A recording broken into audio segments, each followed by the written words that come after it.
오늘 저와 여러분이 함께 나눌 이야기는 예수님께서 유대 지역에서 사역을 마치시고 이제 다시 갈릴리 지역으로 돌아오실 때 벌어졌던 그 이야기입니다. 전에 예수님께서 혼인잔치에서 물을 변화시켜 포도주를 만들었던 가나로 돌아올 때 당시에 왕의 한 신하를 만나는데요. 성경은 그 왕의 신하, 그러니까 그 어떤 왕이라고 또 어떤 신하라고 얘기하고 있지는 않습니다. 아마도 추측한데 왕의 신하는 침례 요한을 죽인 헤롯 안디바의 신하이고 갈릴리 분봉왕이었던 헤롯 왕족의 안티파스 때의 어떤 고위 관리였던 것으로 생각이 듭니다. 아무튼 높은 지위를 가지고 있는 신하임은 분명합니다. 혹시 여러분 헷갈릴까봐 제가 잠깐 말씀드리는데 그 군대 장관의 어떤 종을 이렇게 치유했던 그거랑은 다른 거예요. 그거랑 다른 거니까 이게 그 헤롯 왕 때 헤롯 왕가의 그러니까 헤롯 왕가의 왕들이 쭉 있어요. 뭐 비슷해요. 근데 그 중에 한 왕의 고급 관리를 맡았던 어떤 신하의 이야기예요. 이게 조금 다른 이야기입니다. 자, 46절 하반부터 47절이에요. 한번 보세요. 왕의 신하가 그렇게 시작을 해요. 왕의 신하가 있어 그 아들이 가버나움에서 병들었더다. 이 말이 뭐냐면 그 왕의 신하는 지금 가버나움에 있는 사람이에요. 그죠? 그 아들이 병들었대요. 그가 예수께서 유대 사역들을 마치시고 이렇게 이제 갈릴리 지역으로 다시 돌아오셨다는 거 듣고 가서 청하되 내려오셔서 내 아들의 병을 고쳐주소서 하니 그가 거의 죽게 되었습니다. 거의 죽게 됐다는 거예요. 이 말씀을 보고 우리가 앞뒤 정황을 이렇게 생각해 보면 이 왕의 신하가 가버나움에서 사는데 가나 혼인잔치가 있던 그 지역으로 돌아오는 예수님이 오신다는 걸 듣고 그러니까 가버나움에서 가나까지 달려온 거예요. 그 거리가 어느 정도 되냐면 제가 이렇게 가보지는 않았고요. 찾아보니까 34km래요. 34km면은 마일로 따지면 우리는 이제 마일이 더 익숙하니까 한 20마일 돼요. 원마일이 1.6km거든요. 그래서 이렇게 환산해 보면 한 20마일쯤 돼요.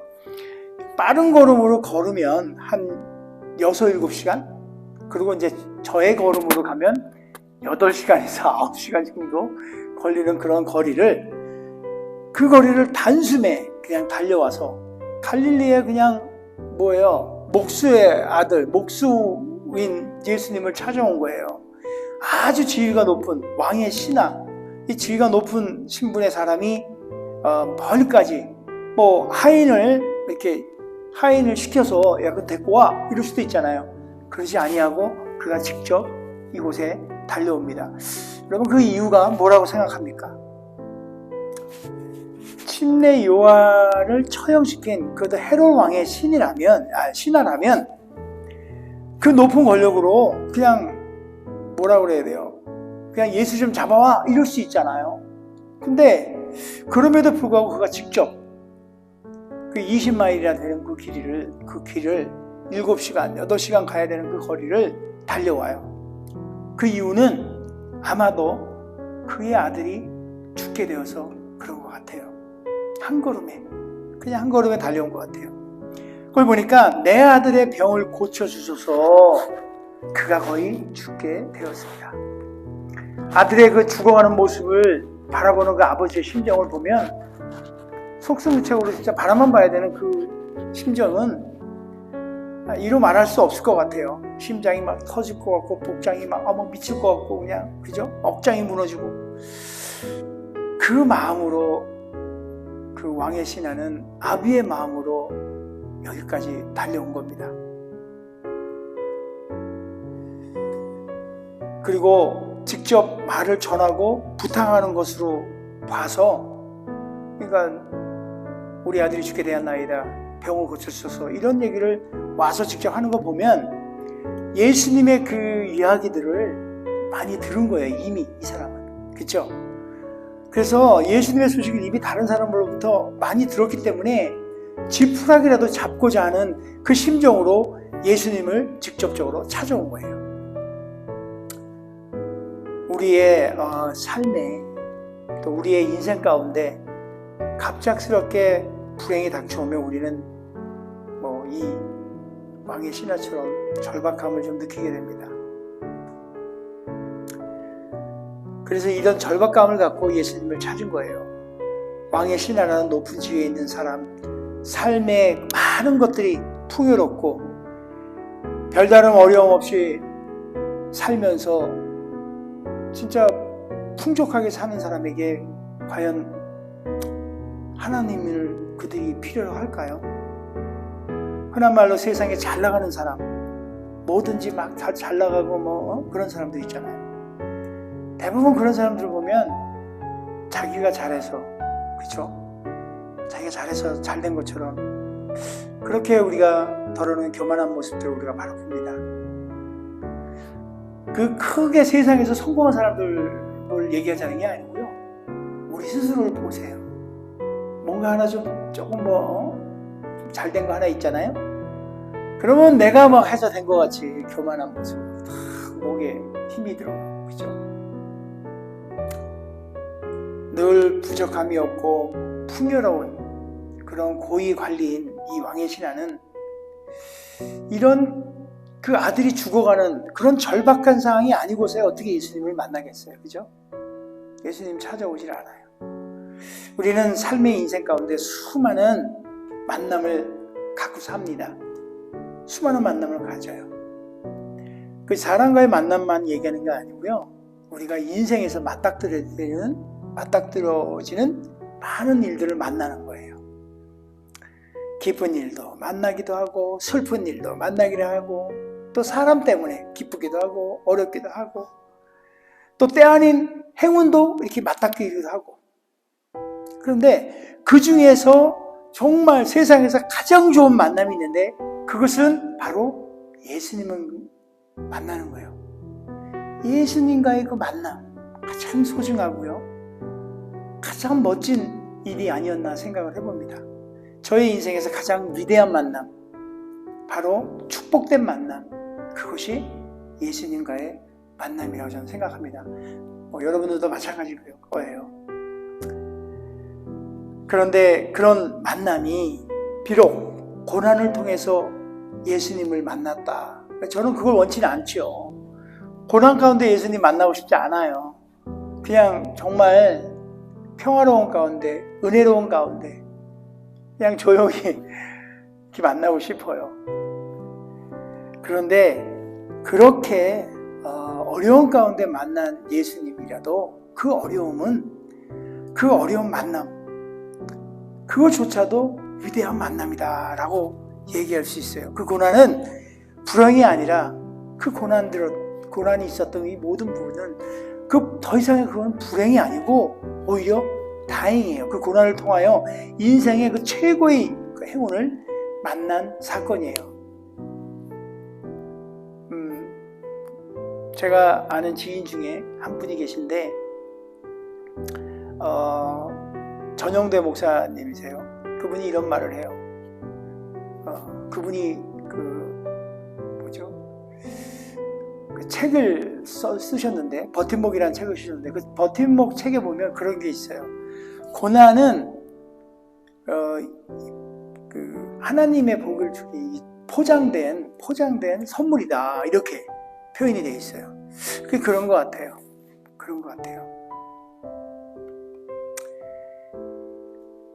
우리가 삶의 어떤 어려운 고난은 하나님께서 나를 빚어서 더 예쁘고 더 아름답게 만들어서 하나님의 영광을 드러내려는, 그 고난은 하나님의 영광을 드러내려는 축복의 도구다, 이렇게 우리가 선언할 수 있는 것 같아요. 그렇죠? 본문을 봐요. 왕의 신하는 그의 아들이 죽어가는 엄청난 고난 중에 하나님께로 그 먼 거리를 마다하지 않고 달려옵니다. 주님을 만남으로 온 가정이 구원받는 축복의 그 길을 그걸 얻게 되는 거예요. 그런 것 같아요. 저 역시 그렇게 우리 예수님을 만난 거죠. 자, 이제 48절 한번 볼게요. 조금 지나서 48절에 예수께서 이르시되 너희는 표적과 기사를 보지 못하면 도무지 믿지 아니하리라. 아니, 병을 고쳐주세요. 우리 애가 죽게 생겼어요. 이런 얘기를 했는데 갑자기 예수님께서 뜬금없이 너희는 표적과 기사를 보지 못하면 도무지 믿지 않는다 라고 책망을 하세요. 느닷없이. 왕의 신하가 아들 문제 때문에 예수님을 찾아오긴 했지만 그 마음속에는 듣고 많이 했지만 그래도 그 마음속에는 불신이 가득 차 있는 것을 예수님께서 보셨던 거예요. 예수님은 왕의 신하의 마음을 꿰뚫어 보시고 그가 아들의 육신의 그 병보다 더 그냥 엄청난 그 불신이라는 마음의 병을 갖고 있다는 것을 예수님께서 아시고 그 말을 하시는 거예요. 어떻게 보면 예수님은 그 아들의 문제는 전혀 개의치 않아요. 예수님은 그 아들의 상태에 대해서 한마디도 묻지 아니하시고 너희는 표적과 기사를 보지 못하면 도무지 믿지 아니하느니라 라고 그 아버지 왕의 신하의 영적 상태를 질타하신 거예요. 먼저 고쳐야 할 것은 죽어가는 자신의 육체의 병이 아니라 왕의 신하 너의 자신의 영적인 그 불신의 그 병이 그거를 넌 봐야 된다. 예수님의 능력을 이미 듣고도 불신하였다가 절박한 상황이 되자 그냥 지푸라기 잡듯이 찾아온 그 사람을 예수님은 알고 계셨던 거예요. 오늘 여기 계신 저와 여러분 우리들도 마찬가지예요. 예수님의 능력을 예수님이 어떤 분이신 것을 우리는 다 알고 있어요. 잘 알고 있어요. 그러나 우리도 혹여 이 왕의 신하와 같이 불신 가운데 우리가 있지 않는지 한번 돌아보길 원합니다. 우리 앞에 지금 당장 눈앞에 있는 힘겨운 상황들 그 상황들만 바라보고 그러다 보니까 정말 하나님의 그 믿음은 온데간데 없고 불신으로 힘겨운 상황들이 문제가 아니라 진짜 문제는 내 속에 있는 나의 연약한 믿음 그나마 있는 그 믿음이 식어져가는 것이 더 문제가 아닌가요? 혹시 우리 앞에 문제가 있습니까? 지금 여러분 앞에 어려움이 있나요? 문제의 해결과 어려움으로부터 벗어나고 싶은 방법은 벗어날 수 있는 그 방법은 내 속에 있는 믿음의 연약함을 직시하는 거예요. 그 연약해진 나의 믿음을 강건케 하기 위해서 믿음의 강건함을 위해서 성령님의 도움을 간구하는 거예요. 그것이 우리 인생의 어려운 문제를 해결하는 첫 번째 실마리인 것이에요. 우리가 잘 알고 있는 루터는 이런 말을 했어요. 우리가 나약해지고 근심하는 것은 문제가 크기 때문이 아니라 불신앙 때문이다. 문제가 큰 거가 문제가 아니고 우리의 불신앙 때문이라는 거예요. 민수기를 보면 아주 적절한 예가 좀 있는데 그걸 한번 찾아보면요 이래요. 여러분 다 아는 얘기예요. 이스라엘 백성들이 출애굽을 하고 광야 생활을 하다가 드디어 가나안 땅을 들어가는 거예요. 그 가나안 땅을 앞에 두고 12명의 정탐꾼을 보냅니다. 그렇죠? 12명의 정탐꾼이 거기를 살피고 와요. 잘 살피고 와요. 그런데 갔다 와서 어떤 이는 막 두려워하는 거야. 떨리고 무섭고 그 문제들이 막 내 눈앞에 온통 문제가 산재되어 있는 거예요. 근데 또 어떤 이는 오히려 확신을 더하고 온 거예요. 똑같은 상황을 보고 와서 10명의 전탐꾼은 막 두려워하고 여호수아와 갈렙은 그래 더 확신을 하고 자신만만 우리에게 붙이셨어 우리 손에 붙이셨어 하고 왜 10명은 그렇고 같은 상황을 하고 10명은 그렇고 이 여호와 갈렙은 왜 다른 거예요? 그것은 민수기 14장 8절에 그 말씀에서 그 답을 찾을 수 있어요. 간단해요. 여호와께서 기뻐하시면 이라고 성경은 밝히 말하고 있어요. 여호와께서 기뻐하시면, 여호와께서 기뻐하시면 이 고백에는요, 하나님의 허락이 문제이지 사람과 상황과 환경과 이 모든 것들은 문제가 아니다. 그런 믿음을 말하고 있는 거예요. 믿음이요. 갈렙이 신경 쓰는 것은 오직 하나님 뿐이에요. 주변 상황과 환경과 이런 것들은, 다른 것들은 별로 신경치 않아요. 가나안 정복을 이제 앞두고서 이제 전쟁을 치료해야 하는 이런 상황에 장관인 갈렙이 이것저것 신경 쓸 일이 너무 많지 않겠어요? 어떻게 해야 되고 작전 이런 생각도 하고 저런 생각도 하고, 그죠? 그러나 갈렙은 주변 상황이나 환경을 실제로 가서 보고 왔는데도 불구하고 그거 상관없어요. 당장 내가 쌓아야 할 문제는 특별히 신경치 아니하고요. 오히려 갈렙은 오직 하나님만을 신경 쓰는 거예요. 하나님만. 하나님의 뜻만을 생각하는 거예요. 여호와께서 기뻐하시면 저까지 것들은 아무 문제 없습니다. 하나님의 뜻만을 생각하는 겁니다. 그래서 우리의 삶도 마찬가지 아닐까요? 그죠? 모든 것은 하나님 손에 달려 있어요. 삶의 주변의 상황, 환경 또는 사람에 의해서 좌지우지되는 것이 아니라 오직 하나님, 이런 놀라운 진리에 대한 믿음의 그 고백인 갈렙의 그 믿음의 고백, 하나님이 기뻐하시면 그 고백이 우리에도 있기를 원합니다. 어떤 어려움이 우리 가운데 있다 하더라도 그 앞에 우리는 담대히 그 상황을 보지 말고 하나님이 기뻐하시면 이건 그냥 무사 통과야. 아멘. 그렇죠? 정말 우리 앞에 문제가 있다면 내 앞에 펼쳐진 그 힘겨운 상황이나 환경이 아니라 내 마음에 있는 그 불신앙감, 믿음이 연약함, 이런 것들을 직시하고 솔직하게 주님 정말 저의 믿음이 많이 떨어졌네요.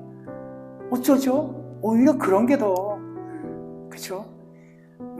우리의 믿음을 다시금 다지며 하나님의 뜻을 생각하는 것이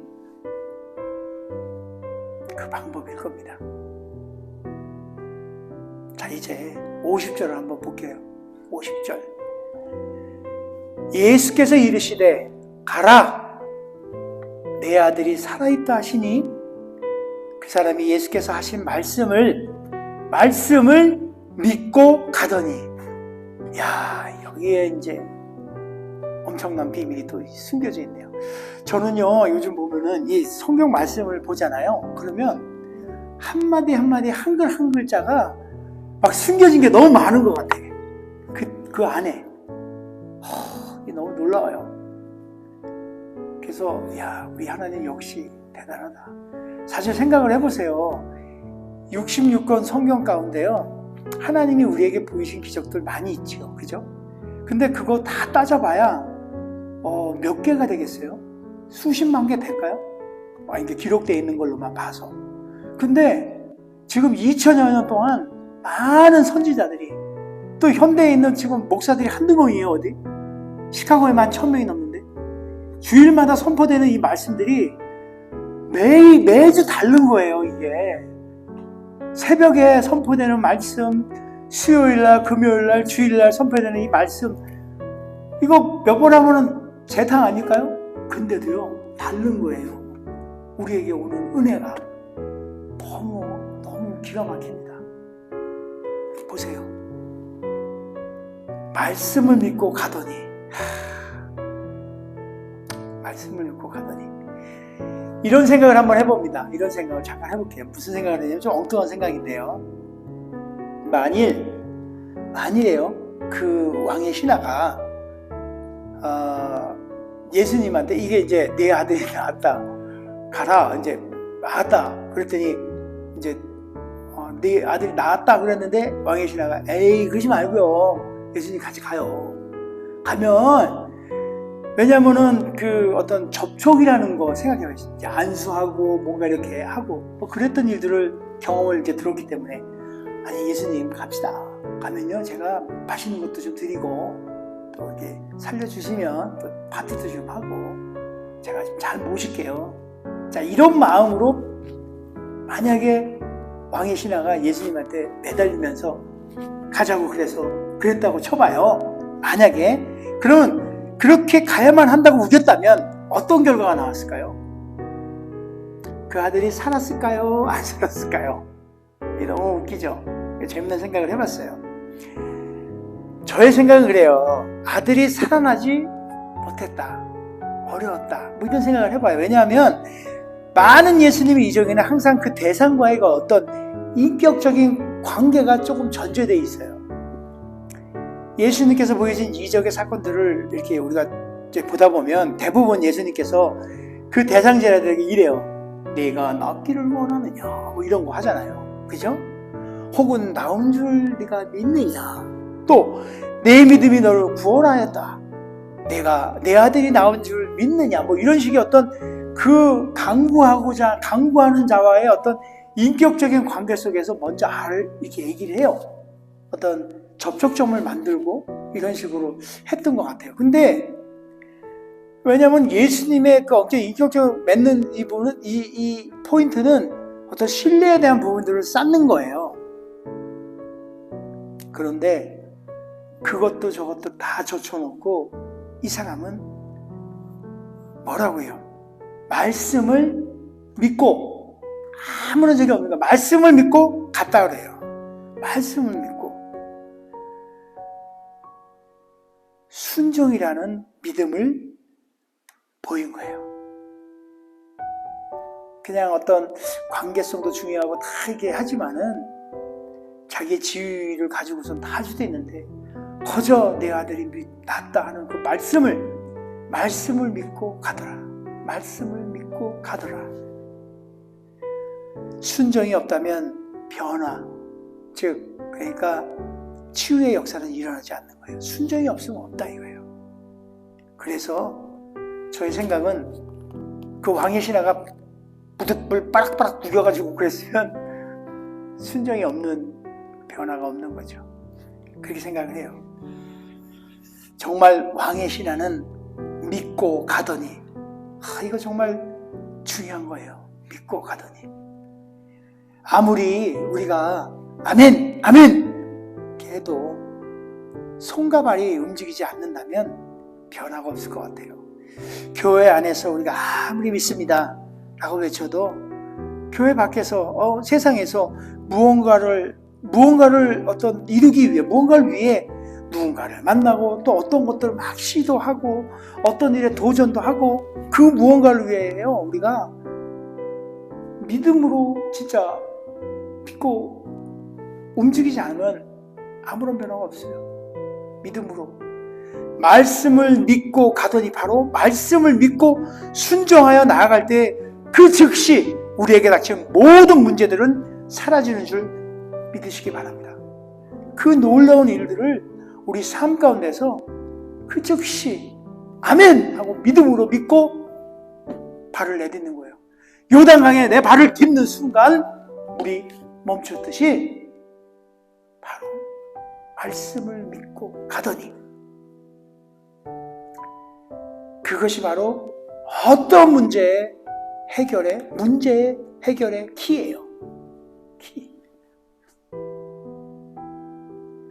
믿음을 갖고 행동으로 옮길 때 하나님의 역사는 일어나는 것입니다. 바로 치유와 회복이 우리 삶 가운데 일어나고 그 일을 통해 우리 주님께서는 영광을 받으시는 줄 믿으시기 바랍니다.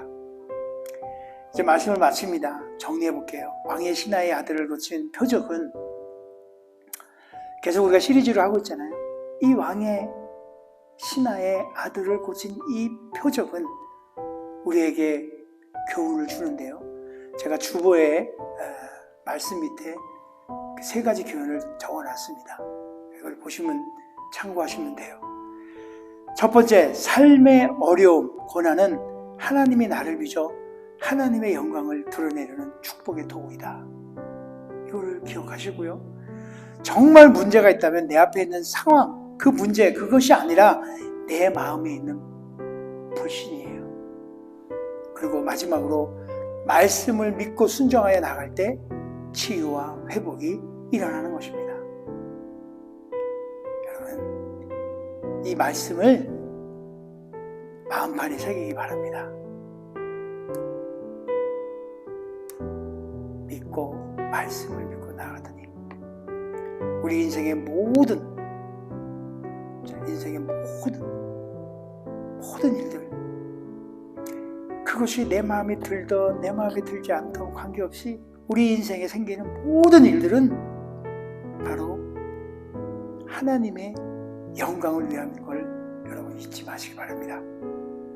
정말 사나 죽으나 주님의 영광을 위해 늘 희망의 자리, 소망의 자리, 그 자리에 저와 여러분이 항상 있었으면 좋겠습니다.